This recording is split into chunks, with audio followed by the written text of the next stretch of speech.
David Eby, pictured here, staring directly into your soul. He knows about that thing you did. Look in his eyes.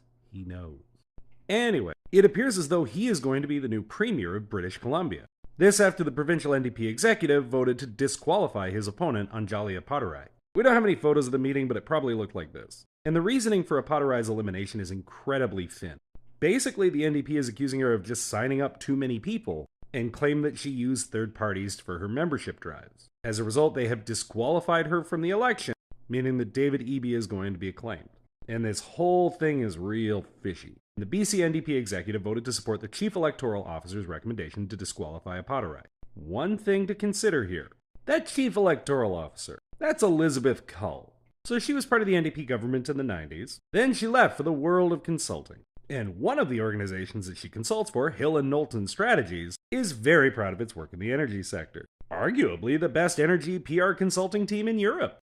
And the Green PR Agency of the Year, to be fair, but the first sector they list is oil and gas, as well as pipelines. She also penned this opinion piece in 2018, really supporting liquid natural gas. She is not the neutral party they're making her out to be. He recommended that Appadurai get kicked out of the race. So the whole thing hinges on the idea that Appadurai broke campaign rules by improperly coordinating with third parties to encourage more people to sign up for party memberships.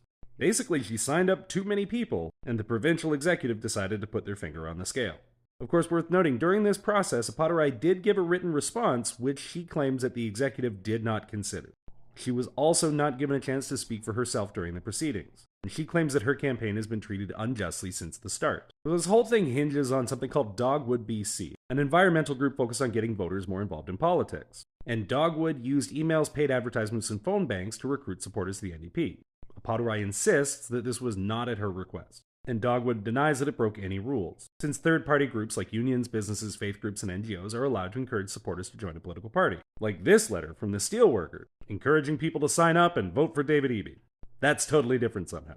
Ask no follow-up questions. And there were many other options that the executive could have taken. They could have banned new members from voting, they could have fined Appadurai, but instead they just kicked her out of the race entirely. But of course, Cull thought it was very important to throw the book at her.